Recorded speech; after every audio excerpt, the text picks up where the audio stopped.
Thank you for joining us for Navios Maritime Partners' fourth quarter 2025 earnings conference call. With us today from the company are Chairwoman and CEO, Ms. Angeliki Frangou, Chief Operating Officer, Mr. Stratos Desypris, Chief Financial Officer, Mrs. Erifili Tsironi, and Chief Trading Officer, Mr. Vincent van der Walle. As a reminder, this conference call is being webcast. To access the webcast, please go to the Investors section of Navios Partners' website at www.navios-mlp.com. You'll see the webcasting link in the middle of the page, and a copy of the presentation referenced in today's earnings conference call will also be found there. Now I will review the Safe Harbor Statement. This conference call could contain forward-looking statements within the meaning of the Private Securities Litigation Reform Act of 1995 about Navios Partners. Forward-looking statements are statements that are not historical facts. Such forward-looking statements are based upon the current beliefs and expectations of Navios Partners management and are subject to risks and uncertainties which could cause actual results to differ materially from the forward-looking statements. Such risks are more fully discussed in Navios Partners filings with the Securities and Exchange Commission. The information set forth herein should be understood in light of such risks. Navios Partners does not assume any obligation to update the information contained in this conference call. The agenda for today's call is as follows. First, Ms. Frangou will offer opening remarks. Next, Mr. Desypris will give an overview of Navios Partners segment data. Next, Mrs. Tsironi will give an overview of Navios Partners' financial results. Then, Mr. van der Walle will provide an industry overview. And lastly, we'll open the call to take questions. Now, I turn the call over to Navios Partners Chairwoman and CEO, Ms. Angeliki Frangou. Angeliki? Good morning, and thank you all for joining us on today's call. I am pleased with the results for the quarter and year-end 2025. For the quarter, we reported net income of $117.3 million and EBITDA of $224.8 million. For the full year, we reported net income of $285.3 million and EBITDA of $744.6 million. Earnings per common unit were $3.99 for the quarter and $9.59 for the full year. We are also pleased to announce a 20% increase in our distribution policy to 24 cents per unit annually, commencing for first quarter of this year. We are witnessing the evolution of a new world order with new trade agreements arising out of the dust of decaying institutions. At the same time, it seems trade is now a tool of national policy as governments prioritize exports and strategic control of supply chains. National security interests are now a dominant consideration in the decision-making metrics. In addition, conflicts and geopolitical tensions are rerouting trade, increasing voyage distances, costs, and transit times. As political calculations increase, trade routes are no longer based only on efficiency considerations. As you can see on slide 3, our fleet has an average age of 9.6 years compared to an industry average of 13.5 years for our 3 segments. Our fleet modernization program has created a fleet that is almost 30% younger than the average and more than 50% younger in comparison to the tanker fleet. Please turn to slide 4. Navios is a leading maritime transportation company owning, operating, and chartering a modern fleet of 171 vessels across 3 segments and 15 asset classes. Our fleet is split into thirds by value, with about 1/3 in each of the tanker, dry bulk, and container segments. The overall value of our fleet, including our new building program, is $8.8 billion. For our fleet in the water, we have $4.1 billion in net vessel equity value. We continue to make headway in reducing our net LTV towards our target of 20-25%. At year-end, we had a net LTV of 30.9%. Our balance sheet is strong with $580 million available liquidity and credit ratings of Ba3 for Moody's and BB for Standard & Poor's. Please turn to slide 5. We believe that diversification is strength when embedded in a culture of risk management. We have a business providing significant optionality in decision making. For example, if we are unable to secure a long-term charters that provide a reasonable return, we patiently wait. We allocate capital similarly, waiting for either opportunistic purchases or acquisitions that can be hedged by long-term charters. Our organization promotes a strong risk management culture. We are continuously monitoring and assessing risk. We evaluate and structure transactions with risk management professionals. We also obtain robust insurance coverage, and we have implemented many tools to manage operational risks. Please turn to slide 6. At the end of 2025, our fleet gross LTV was 37.3% and net LTV was 30.9%. Our contracted revenue continues to grow and is now at $3.75 billion. Overall, we have sufficient features for the year to exceed our cash break-even. Please turn to slide 7. Revenue visibility for 2026 demonstrates our strong execution. We secure coverage for 71% of our available days, with contracted revenue exceeding cash operating costs by $172.7 million. This provides significant earning visibility while preserving meaningful market exposure through the remaining 29% of our available days, representing 15,565 days that are either open or indexed to spot markets. Our portfolio positioning reflects a thoughtful approach across segments, as shown in the bottom right of the slide. Containers, 99% fixed coverage. We secured healthy rates. Tankers, 84% coverage. High visibility with selective spot exposure. Dry bulk, strategic market exposure through available days positioned to capture upside.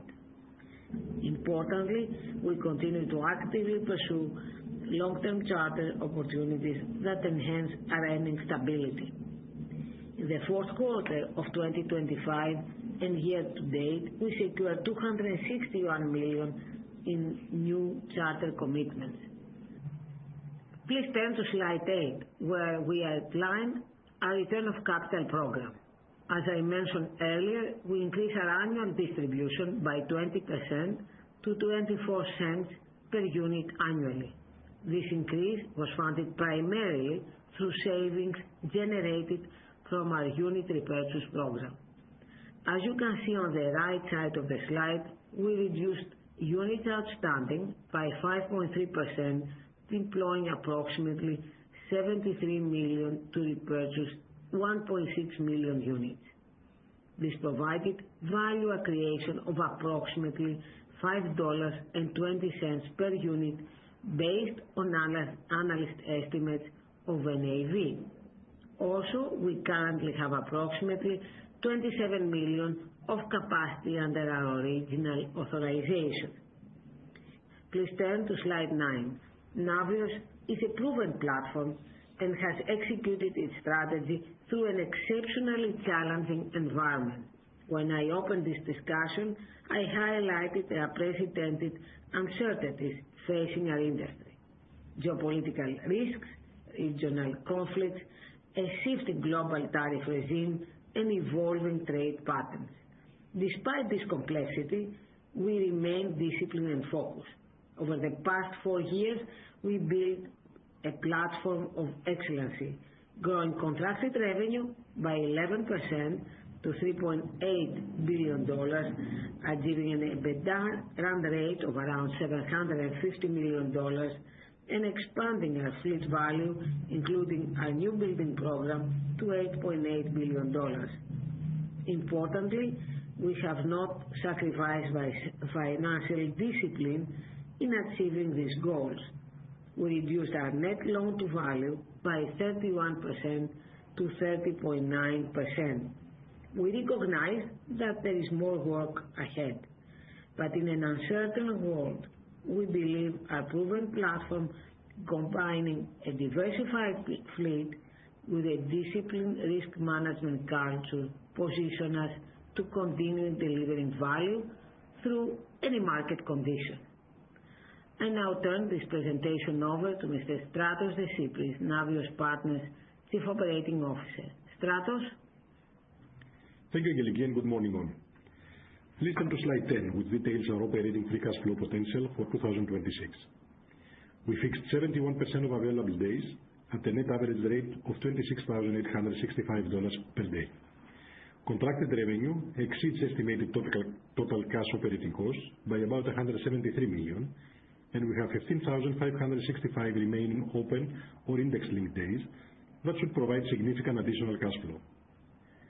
Moving to slide 11, we continue to maintain a strong backlog of contracted revenue that creates visibility.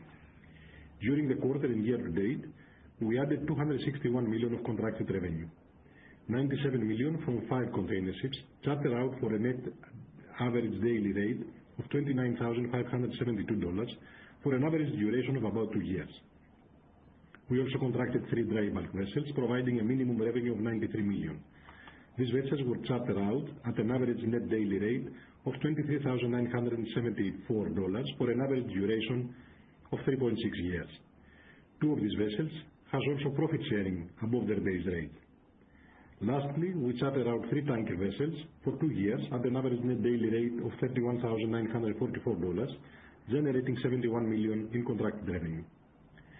Total contracted revenue amounts to $3.8 billion. $1.3 billion relates to our tanker fleet, $0.3 billion relates to our dry bulk fleet, and $2.2 billion relates to our container ships. Charters are extending through 2037 with a diverse group of quality counterparties. Slide 12 summarizes the fleet developments for Q4 and year-to-date 2026. We acquired 2 new buildings, scrubber-fitted Japanese Capesize vessels for $134.3 million. These vessels have been chartered out for about 5 years. The charters are based on the new BCI index with an average floor rate of about $25,000 per day, an average fixed premium over the index of about $3,000 per day, and a 50-50 profit sharing if the adjusted index and premium exceeds the floor. This structure, with floor and profit sharing mechanism, provides protection and stable return and participation on the upside. The vessels are expected to be delivered in the second half of 2028 and first quarter of 2029. We also sold 2 VLCCs with an average age of 16 years for a price of $136.5 million. The vessels are expected to be delivered in the second quarter of 2026. Finally, we took delivery of a new building Aframax LR2 vessel, which has been chartered out for 5 years at a net daily rate of $27,431. Please turn to slide 13. We are constantly renewing our fleet in order to maintain a young profile. We reduce our carbon footprint by modernizing our fleet, benefiting from newer technologies and advanced environmental friendly features. We have 26 new building vessels delivering to our fleet through 2029, representing $1.9 billion of investment. Based on our financing, both agreed and in process, we have about $197 million equity remaining to be paid. In container ships, we have 8 vessels to be delivered with a total acquisition price of about $0.9 billion. We have mitigated residual value risk with long-term charters with credit-worthy counterparties expected to generate about $0.6 billion in aggregate revenue over a 5-year average charter duration. In tankers, we have 16 vessels to be delivered for a total price of approximately $0.9 billion. We chartered out 10 of these vessels for an average period of 5 years, which are expected to generate aggregate contracted revenue of about $0.5 billion. In dry bulk, we have 2 vessels to be delivered with a total purchase price of about $0.1 billion, with a minimum contracted revenue of about $0.1 billion. We also continue to opportunistically sell older vessels. In 2025 and 2026 year to date, we sold 14 vessels with an average age of 18 years for about $372 million. 6 were dry bulk vessels, 5 were tankers, and 3 were container ships. I now pass the call to Eri Tsironi, our CFO, who will take you through the financial highlights. Eri? Thank you, Stratos, and good morning all. I will briefly review our unaudited financial results for the fourth quarter and year ended 31st December 2025.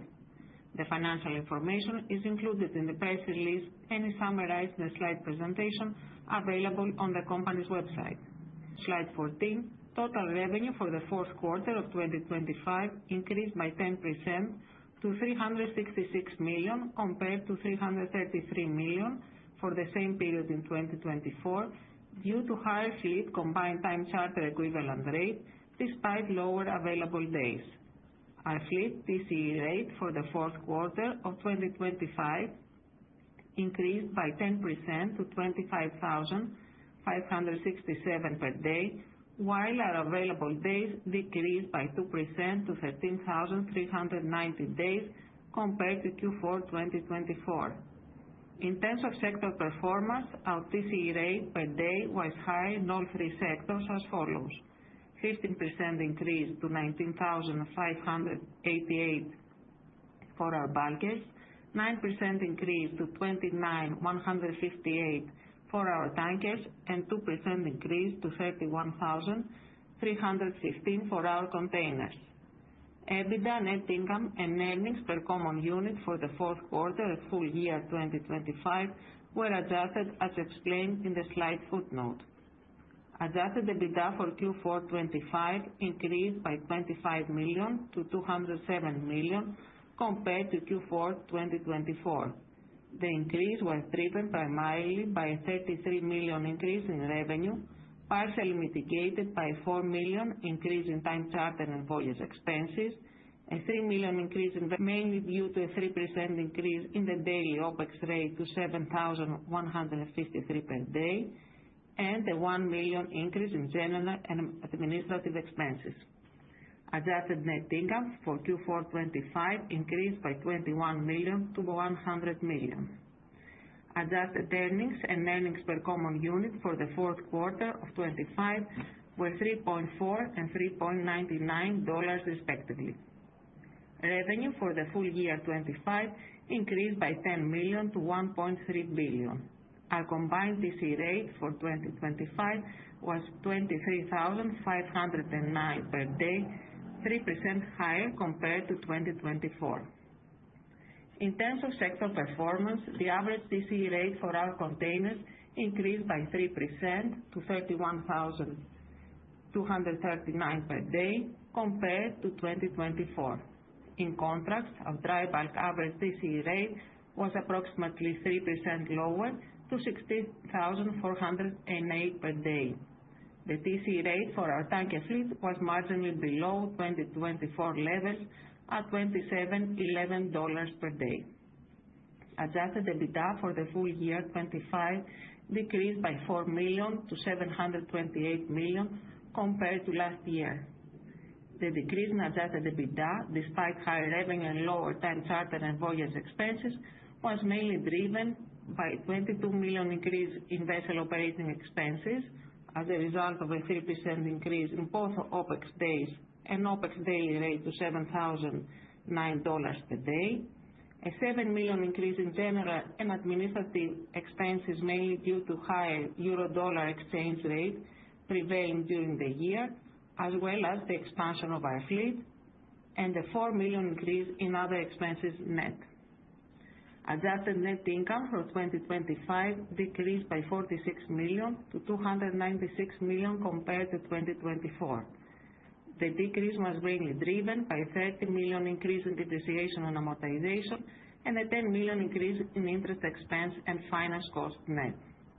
Adjusted earnings and earnings per common unit for the full year 2025 were $9.94 and $9.59 respectively. Turning to slide 15, I will briefly discuss some key balance sheet data. As of December 31st, 2025, cash and cash equivalents, including restricted cash and time deposits in excess of 3 months, were $413 million.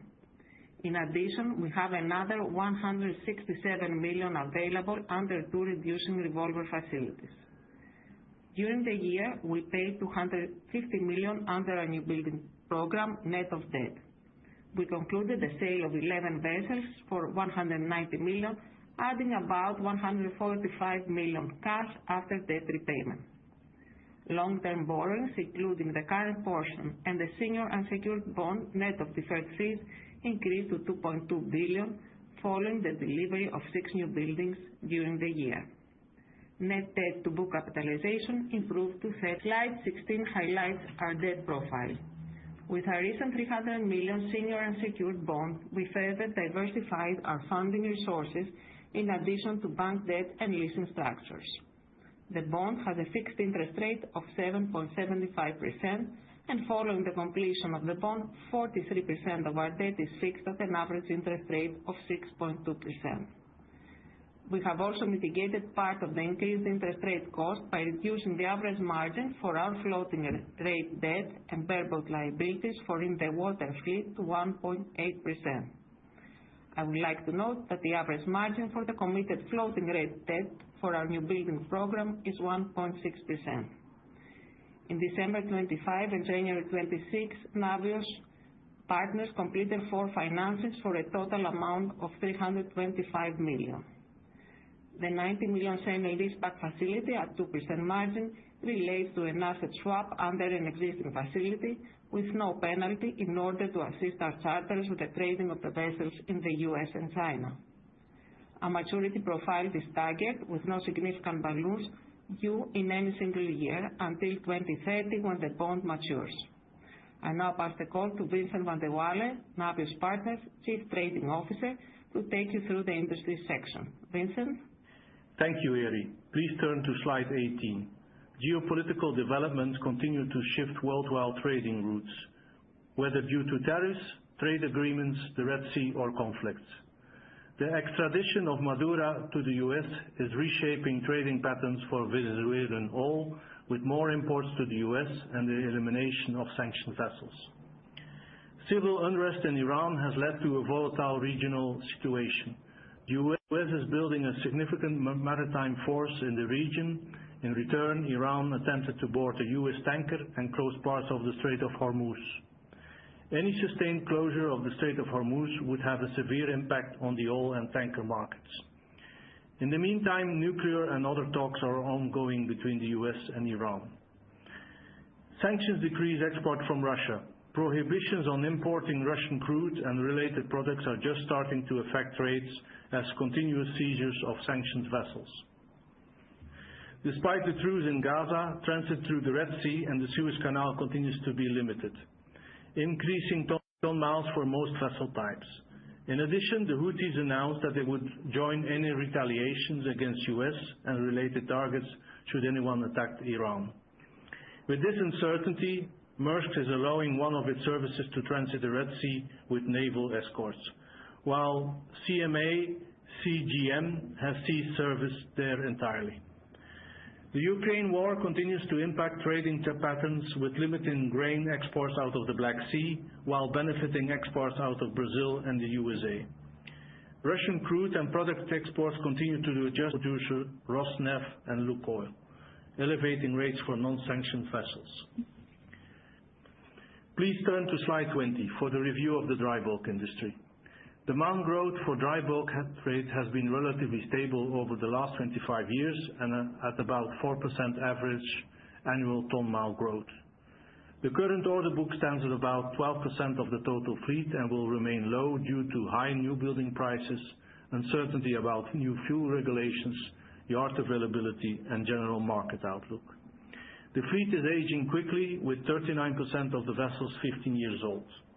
With all the vessels far exceeding those on order, supply should be constrained over the medium term. Please turn to slide 21.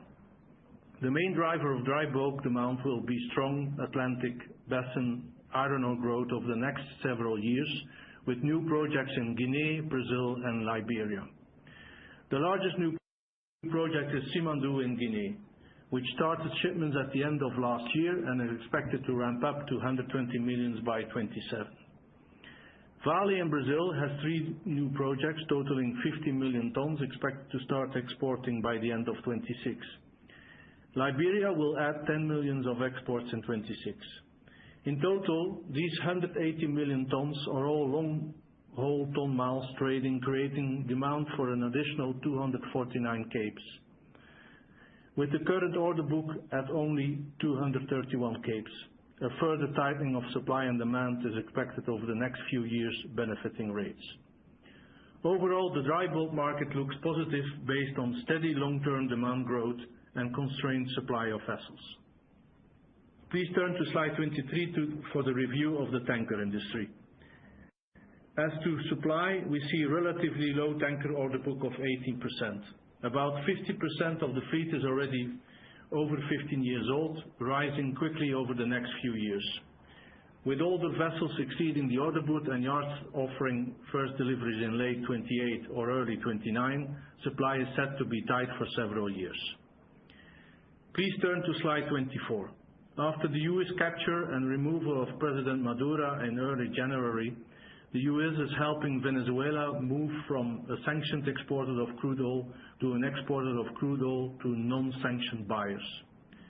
Improvements will take time, but even raising crude exports from near-term lows of 0.8 million barrels per day to 1.8 million barrels a day would increase demand for more crude tankers. Please turn to slide 25. The U.S. Office of Foreign Asset Control, OFAC, the EU and the UK continue to sanction Russian, Venezuelan and Iranian oil revenue and ships delivering their crudes and products. Most recently, countries started to seize sanctioned tankers, with US seizing 9, France seizing 1 and India seizing 3 small tankers, further reducing the efficiency of the dark fleet. These tight sanctions have 2 main effects. Sanction all volumes from these 3 countries have more difficulty finding willing buyers, raising demand for compliant barrels and non-sanctioned vessels to carry that oil. Since the end of December, Russian crude export to China and India have reduced by 30% and 70% respectively. With 822 tankers now sanctioned, the fleet has already seen a significant reduction of about 15% of the total capacity. The tanker market also looks positive over the medium term based on a lower order book, an aging fleet and a reduced fleet due to sanctions. Please turn to slide 27 for a review of the container industry. After the COVID pandemic, the ordering of container ships was mainly for biggest units, with fleet expansion in large ships set to continue at high level. Currently, 78% of the order book is for ships with 9,000 TEU capacity or greater, and only 20% of the order book is for 2,000 to 9,000 TEU capacity, where Navios is most active. Smaller segments of the fleet are well positioned to take advantage of shifting trading patterns. As shown on the right-hand graph, growth in non-mainland trades far exceeds the traditional mainland trades to the US and Europe due to tariffs and higher growth in developing countries. Trading involves the southern hemisphere, mostly served by smaller sized vessels, are expected to see continued healthy growth as this trade shift continues. Overall, Navios fleet is well positioned within the container market and continues to benefit from long-term employment with our high-quality charters. This concludes our presentation. I would now like to turn the call over to Angeliki Frangou for her final comments. Angeliki? Thank you, Vincent, and we open the call to the questions. Thank you. And if you would like to ask a question, please press star 1 on your keypad. To leave the queue at any time, press star 2. Once again, to ask a question, that is star and 1. We'll take our first question from Christopher Skay with Arctic Securities. Please go ahead. Your line is open. Hello, good afternoon and good morning. Thanks for a good presentation. Just first on the quarter, have you made any changes to your accounting of depreciation, given the relatively large drop versus Q3? No, actually in Q3, if you recall, we had a one-off write-off of $27 million relating to the termination of certain bareboat charters. So this was a one-off just for Q3. Actually, the economic rationale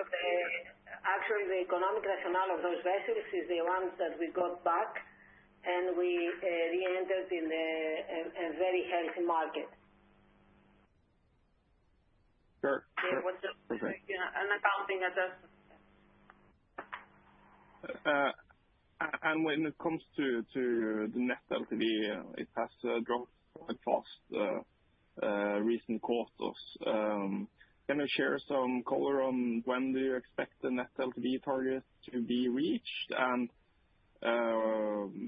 when that happens, what can we expect in terms of buybacks and dividends? It's a good question. We think we have the right balance to meet all the challenges and opportunities in this market. I mean, you have seen that we have covered our 2026 all our expenses, and we are about $170 million extra above our extra contracted revenue above our cash operating cost, and we still have 16,000 days open. So basically, this flexibility allows us to bring down our LTV, increase our liquidity, and be opportunistic on the most profitable investment opportunities.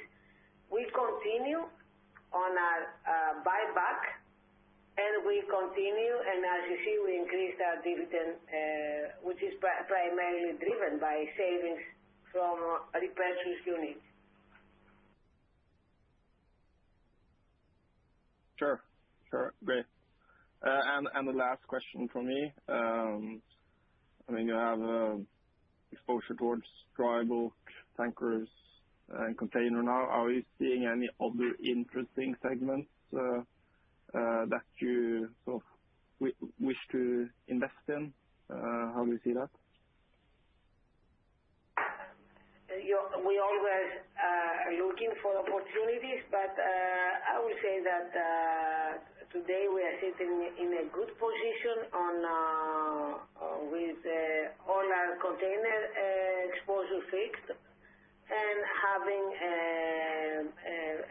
we are having dry bulk and VLCC mainly days open, which is, I think, we are in a very good position. Absolutely agree. Thanks a lot. Thank you. That's it from me. Thank you very much.